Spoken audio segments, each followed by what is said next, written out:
Toi qui me ressembles, ce podcast se veut le tien. Comme une expérience, comme un appel à entrer dans la ronde de nos âmes pour aller à la rencontre de qui nous sommes. Toi qui me ressembles, c'est une déclaration d'amour aux parties de nous qu'on masque, aux blessures qu'on tait. Je te proposerai tantôt des épisodes de type partage autour de la descente en soi et de l'exploration intérieure. Tantôt ce seront des portraits, rencontres intimes avec l'autre, celui qui nous inspire et nous révèle à nous-mêmes. Nos invités nous offriront ainsi le plus beau des cadeaux, leur vérité. Toi qui me ressembles, c'est un espace de cheminement, à la fois ensemble et dans l'intimité de notre être. Je te souhaite, toi qui me ressembles, d'en sortir inspiré, grandi, touché et nourri, que ces partages intimes et sans détour t'aident à trouver tes portes intérieures et à les ouvrir pour t'éveiller à qui tu es. Je suis Mylène, souvent coach et entrepreneur, toujours en cheminement vers qui je suis au-delà des étiquettes, des rôles et des masques. En ligne, sur mes différents sites, je partage mon approche d'un accompagnement authentique et inspirant, le coaching de l'alignement au projet. Que tu cherches à vivre une vie qui te ressemble, à créer une activité alignée à tes valeurs, ou que tu sois à la recherche d'une école de coaching qui va au cœur de l'être, tu trouveras sur mes sites toutes les infos sur mes propositions.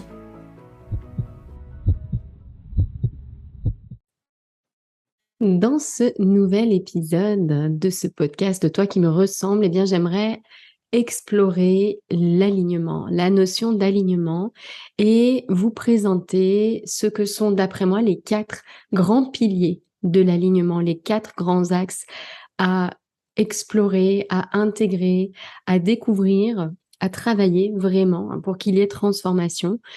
4 piliers qui sont essentiels, chacun nécessaire, indispensable pour vivre une vie alignée.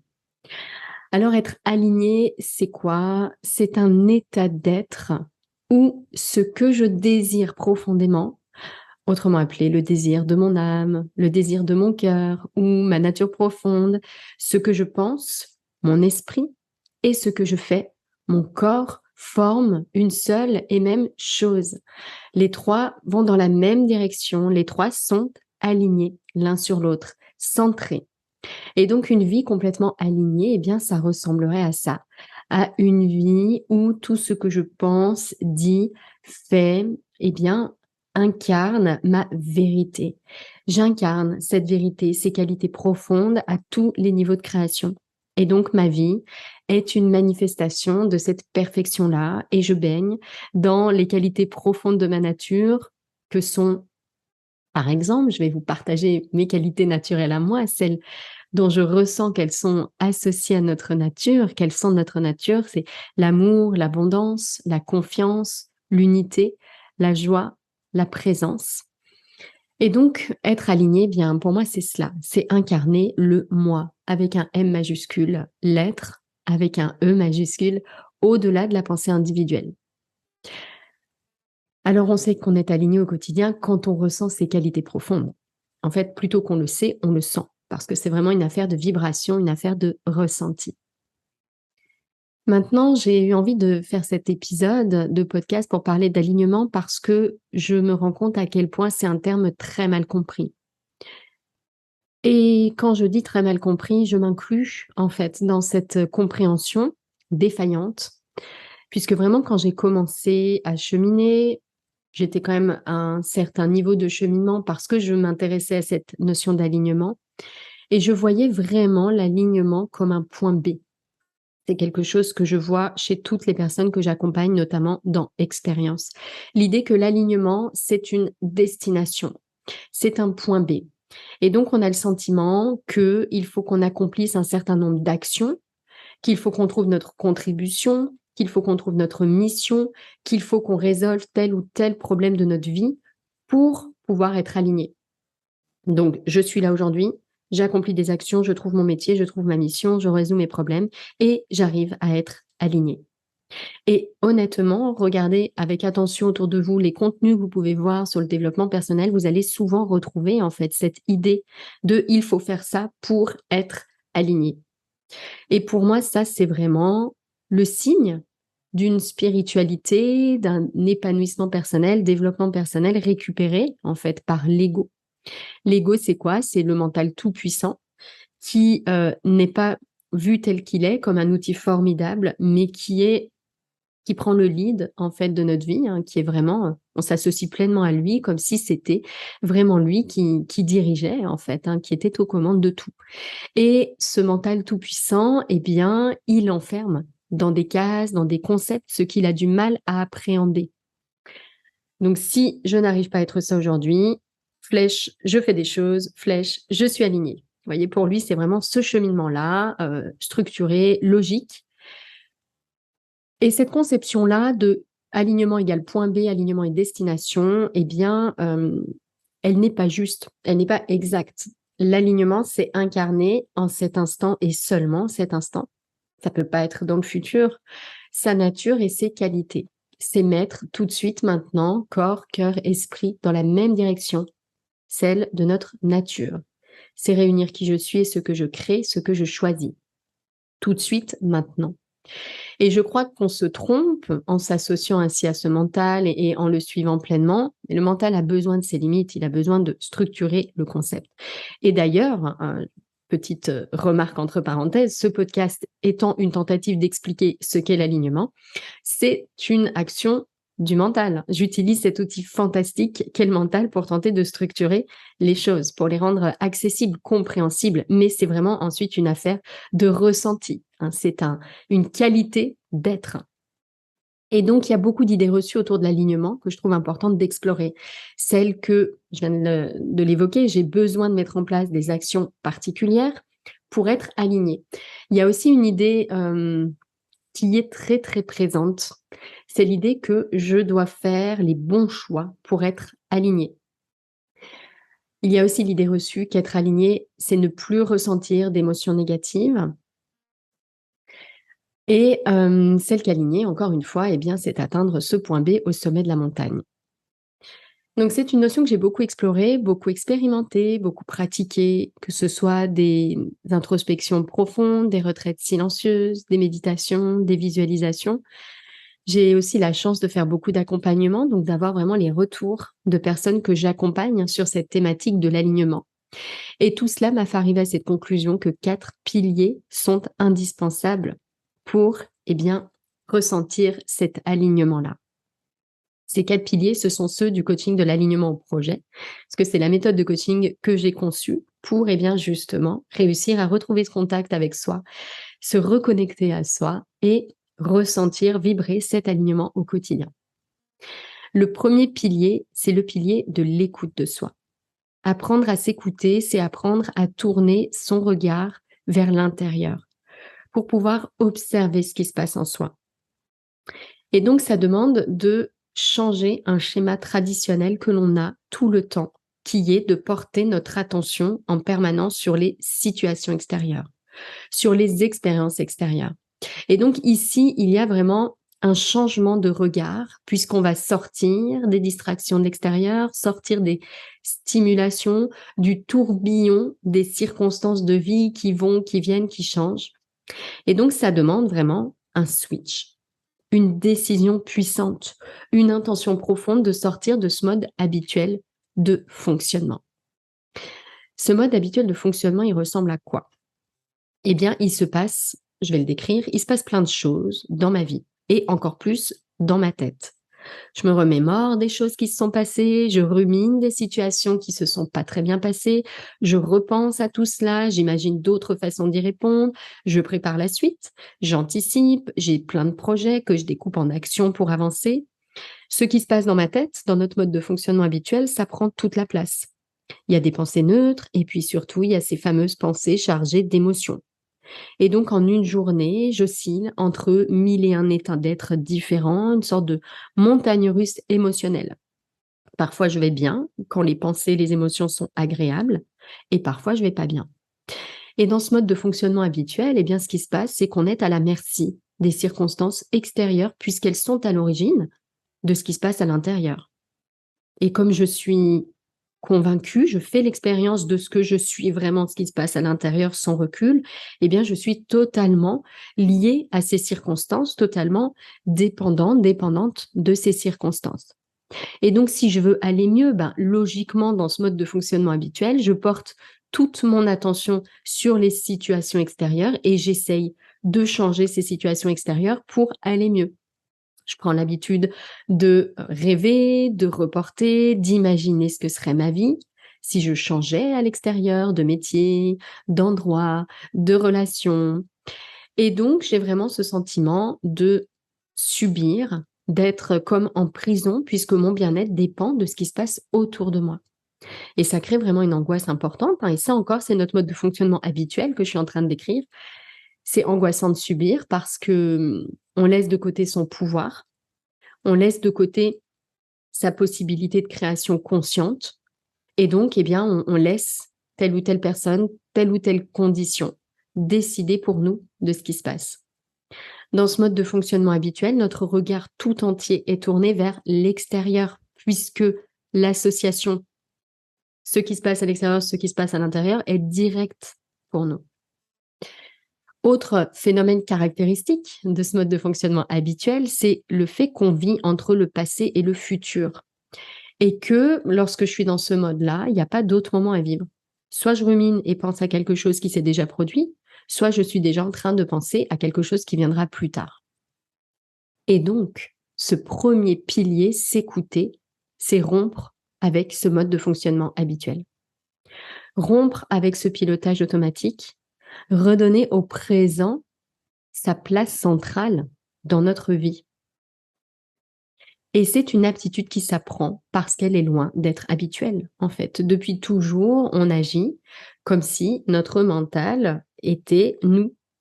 Et donc, on est totalement dans ce tourbillon-là, ce qui se passe à l'extérieur, le passé, le futur, tout sauf ce qui est là. Donc, s'écouter, c'est redonner au présent sa place dans notre vie. Et ce qui est incroyable, c'est que cette aptitude-là, tourner son regard vers l'intérieur, redonner toute sa place au présent, elle est tellement inhabituelle qu'elle en soulève des peurs. Moi, j'ai déjà eu affaire à ce type de réaction, mais qu'est-ce que c'est que cette histoire de présence, une affaire d'illuminé? Et moi, je me dis aujourd'hui, mais quelle illusion incroyable que de vivre entre passé et futur, totalement prisonnier de ce mental, sans même s'en rendre compte. Il n'est pas question de juger. Par contre, ça, je trouve que c'est très important de le dire. Les personnes qui n'ont pas encore réalisé ce switch-là ou qui ont des résistances telles qu'elles n'arrivent pas à le réaliser. C'est vraiment important. Moi, ça a été mon cas pendant 33 ans, hein, de me dire que c'était fou de parler de présence, que c'était bizarre, que la méditation, etc. C'est vraiment important, encore une fois, de ne pas être dans le jugement. Bref, apprendre à s'écouter, ça demande donc à dire stop. À un moment donné, dire stop. Reprendre son pouvoir. Reprendre le pilotage. Mais je me rends compte en le disant que le terme de pilotage n'est pas parfait parce qu'il sous-entend dans notre imaginaire qu'on va quelque part et que c'est ce quelque part l'essentiel. Et donc, ça sous-entend ce fameux point B ou cette destination au bout du chemin. Donc, l'idée plus exacte, c'est de dire, on va dire stop au fonctionnement habituel, faire une pause, sortir du tout mental et prendre du recul sur ce qui se passe, prendre du recul. Plonger entièrement en soi et être simplement là avec ce qui se présente à nous dans l'instant, mais en nous. Changer le focus de ce qui se passe à l'extérieur, ce qu'il m'a dit, ce qu'il pense, ce qu'il fait, etc. Mais qu'est-ce qui se passe moi à l'intérieur en fait quand on me dit ça? Qu'est-ce qui se passe à l'intérieur quand j'ai envie de changer mais que je n'y arrive pas? Qu'est-ce qui se réveille en moi ici? Qu'est-ce qui est là en moi ici et maintenant? Et ça, c'est la première compétence à acquérir, le premier pilier. Il n'est pas possible de vivre une vie alignée si on ne sait pas s'écouter, parce qu'on va ignorer son appel intérieur, on ne va pas réussir à identifier quand on vibre, quel est l'inconfort qu'on ressent, et donc on ne pourra pas intégrer cet inconfort. Donc vraiment, la première aptitude, c'est apprendre à s'écouter. Le deuxième pilier d'alignement, c'est choisir l'amour. Choisir l'amour, je m'aperçois à quel point c'est intéressant, ces mots que j'ai utilisés dans le CAP pour ce deuxième pilier.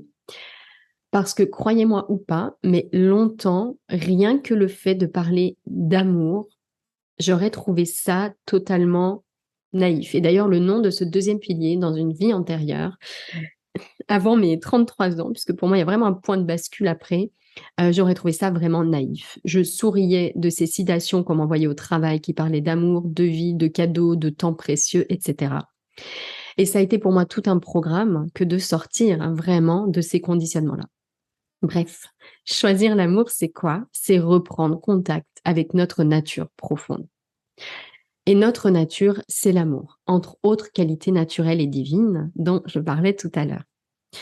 Moi, j'ai fait le choix de ne plus croire au hasard, de ne plus croire à cette évolution hasardeuse, miraculeuse qui fait qu'aujourd'hui, je suis là et vous aussi. Et je trouve que c'est important de réaliser qu'on a cette liberté de croire, on a cette liberté de penser. Et moi, je trouve que c'est beaucoup plus rationnel de cultiver des croyances qui me soutiennent et qui m'aident au quotidien, plutôt que de continuer à entretenir des croyances qui m'ont rendue malheureuse pendant des années. Faut bien se dire une chose, la science ne dit pas, ne conclut pas sur ce qui est vrai ou pas.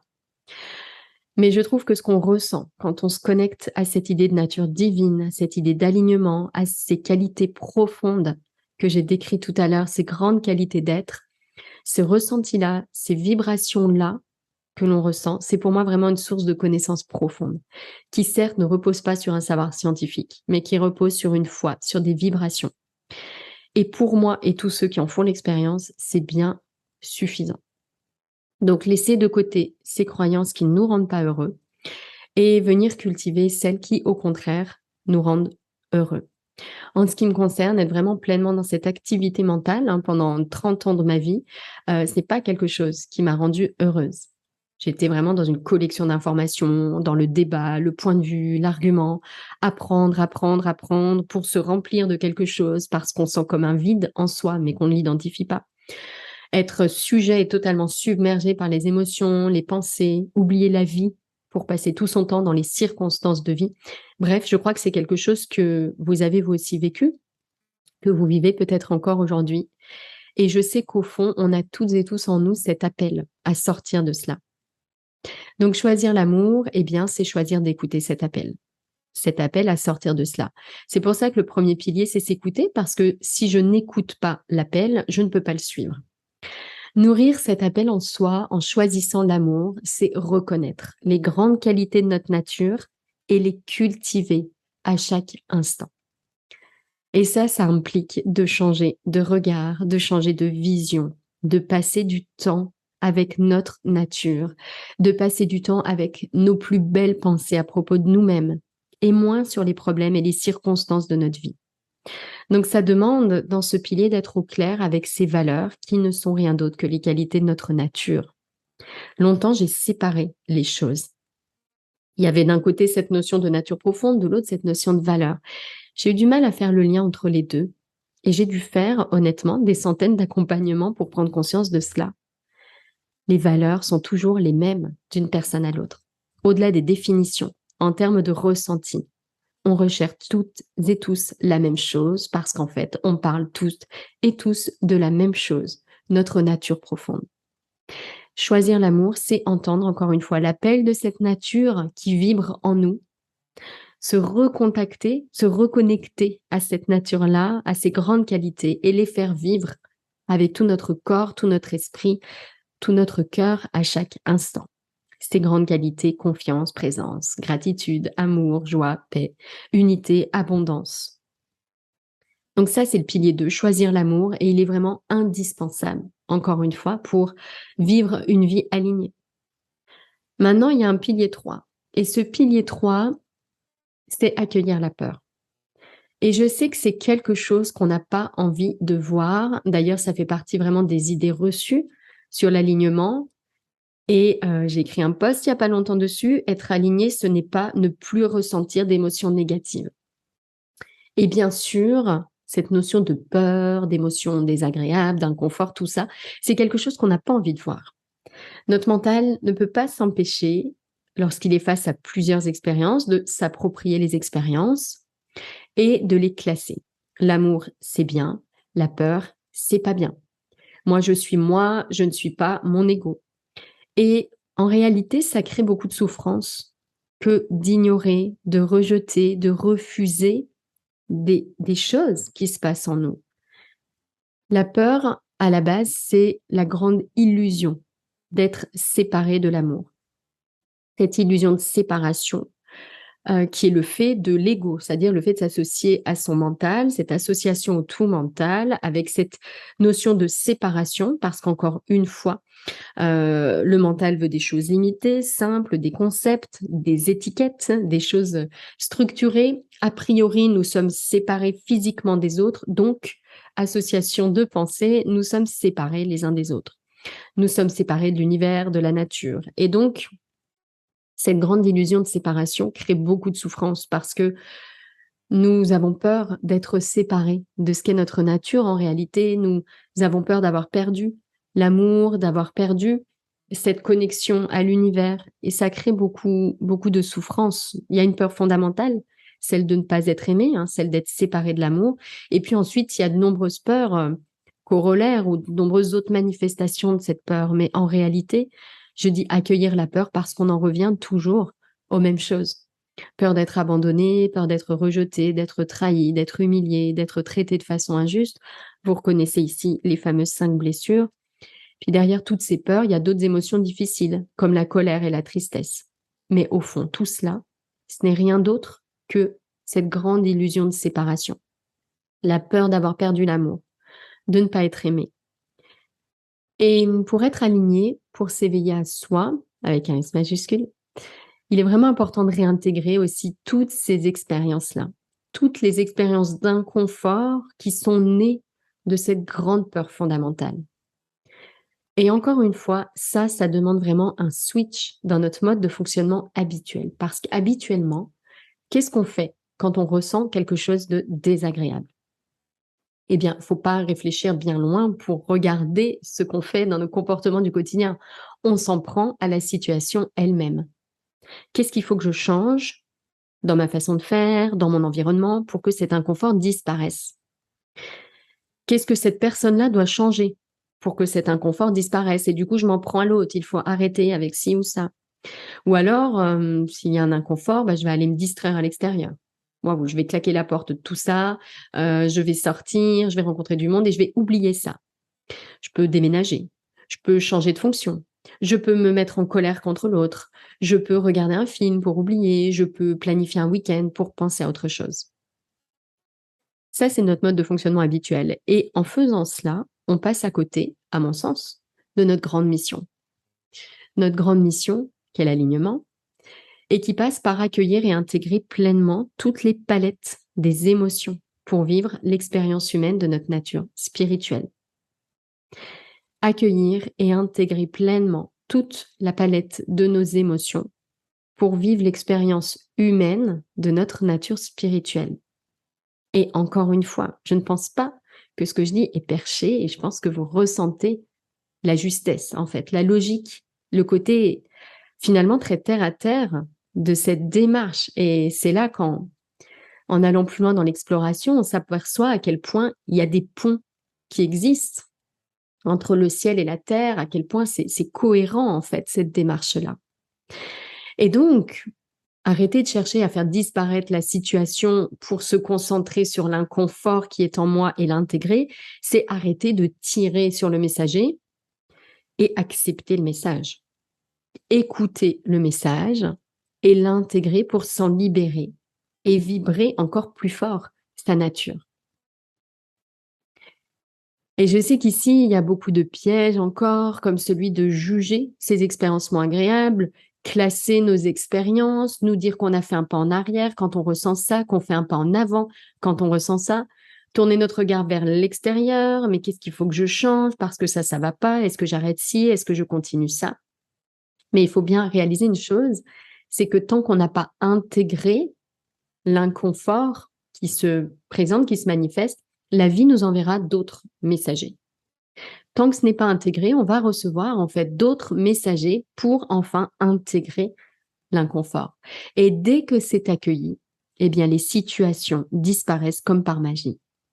Dès lors qu'on accueille une peur, qu'on passe du temps avec elle, qu'on l'intègre, qu'on la laisse nous traverser, les situations à l'origine de ces peurs-là vont disparaître comme par magie de notre vie. 4e pilier maintenant, c'est le pilier de l'ancrage, ancré dans l'être, ancré dans la matière, notre nature profonde. Ce 4e pilier essentiel de l'alignement, parce qu'encore une fois, l'alignement, c'est quoi? C'est le désir profond du cœur qui est aligné avec la pensée et avec les actes, esprit et corps. Et donc, ce 4e pilier, ancré dans l'être, c'est vraiment celui de l'incarnation. C'est-à-dire qu'il ne s'agit pas, à mon sens, de vibrer seul sa nature divine pendant des pratiques de méditation, puis de passer à autre chose. Il s'agit de créer à chaque instant selon l'expression de cette nature divine et de s'en nourrir, comme dans une boucle exponentielle où je suis nourrie par ce que je fais et ce que je fais est nourri par qui je suis. Et donc, c'est vraiment l'idée ici d'accepter ce mouvement de l'intérieur vers l'extérieur, puis de l'extérieur vers l'intérieur. Et être ancré dans l'être, c'est avoir des actions, paroles, gestes, actes, comportements, projets, objectifs, totalement conformes à notre nature. Laisser les grandes qualités de l'être s'exprimer pleinement dans nos pensées, dans nos paroles et dans nos actes. Et ce que je trouve ici vraiment important et intéressant, c'est ce piège en fait, d'être vraiment attentive à ce piège qui consiste à séparer d'un côté les moments de pratique. Je visualise et je médite pour être alignée pendant 15 minutes ou 30 minutes. Et les autres moments, là après, par contre, je vais au travail et je fais autre chose. Cesser de séparer, donc de sortir de cette énergie de séparation, encore une fois, ce concept plutôt de séparation, qui est encore une fois celui du mental qui veut des choses finies et limitées, pour tout réunir dans une belle énergie d'unité, qui là est vraiment une qualité de notre nature. Unité, c'est-à-dire que chaque instant est propice. Et d'ailleurs, ce n'est qu'en cet instant-là que je peux venir vibrer cette nature. S'ancrer dans l'être, c'est aussi, à mon sens, s'autoriser sa plus belle contribution, se libérer des limites et des freins pour accepter cette grande expression de soi. Et cette contribution, qui est notamment un point d'entrée et un objectif dans la formation expérience, c'est pas forcément un métier, cette grande contribution. Ça peut être une mission de chaque instant. Et en réalité, c'est notre grande mission de chaque instant qu'on va exprimer, qu'on va renouveler comme un vœu d'incarnation. C'est une autorisation donnée à l'être de vivre son expérience humaine.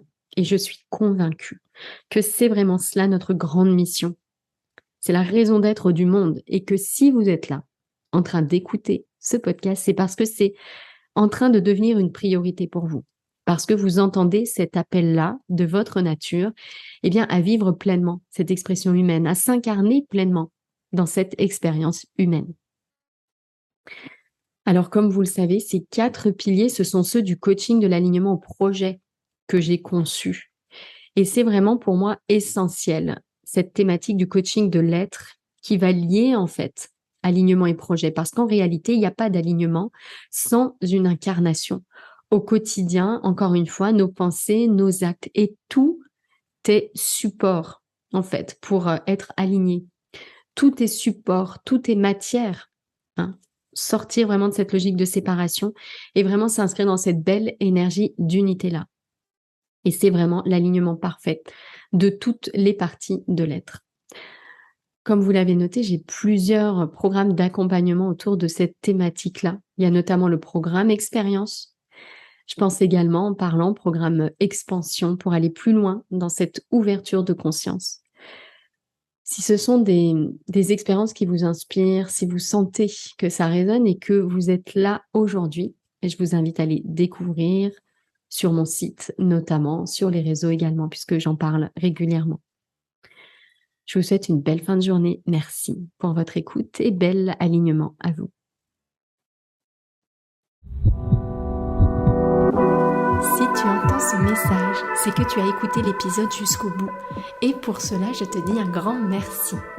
J'espère que cet épisode t'a inspiré, touché, nourri Si c'est le cas, n'hésite pas à partager ce podcast autour de toi avec le hashtag Toi qui me ressemble. Et si tu souhaites écouter d'autres épisodes inspirants, tu peux t'abonner directement au podcast sur la plateforme que tu utilises. À très bientôt dans un prochain épisode, Toi qui me ressemble.